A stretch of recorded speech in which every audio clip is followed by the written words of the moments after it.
You can find me on Twitter at AskEmmy, or you can find me online at amansworldco.com. So it's a funny story how we met.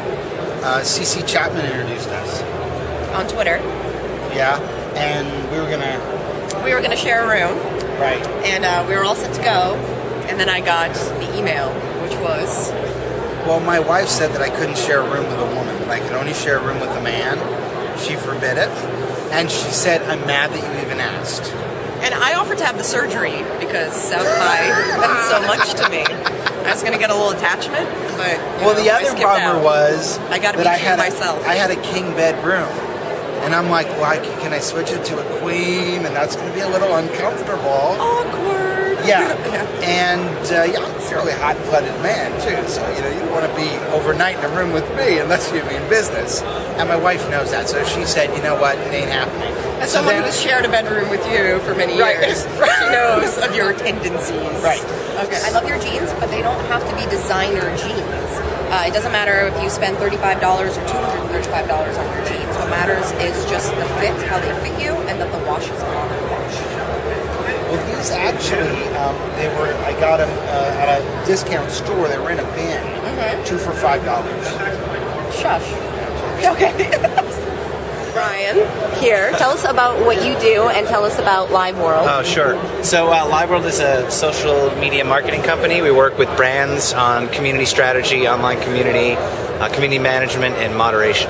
So who would you say your clients are? So we have some mostly brands like American Express, Campbell's Soup, Mini Cooper. Those would be 3 you've probably heard of. And do you meet with the clients directly?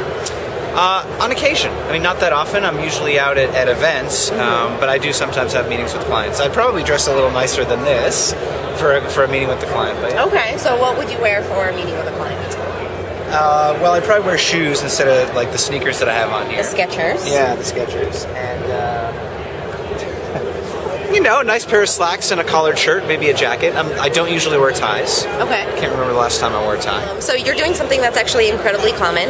When guys, particularly in tech, want to go casual, they'll pretty much resort to a very standard baggy blue jean, faded polo t-shirt, and what I call the Geeks ascot.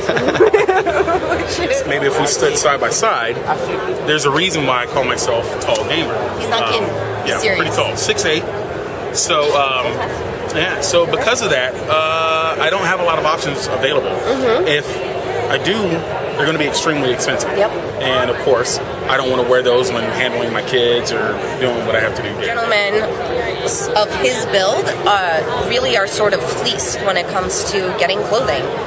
Stuff that really, for a guy that was, 10 inches shorter than he is, costs half the price, and there's really absolutely no reason why it's that ridiculous. I just wanted to give a perfect example of somebody who's really rocking it out in casual chic, and so this guy is both representing himself and the cause just flawlessly. Are we ready? Okay, so what he's absolutely nailing is the fit of everything, and he's also coordinating his color as well. This cardigan, rather than being like a loose grandpa cardigan, is really lean against the torso. Button up lengthens his torso, makes him look longer. The jeans fit flawlessly. He's rocking it with a traditional Converse, little aviators there, and just the colors totally work together, gray and blue and black.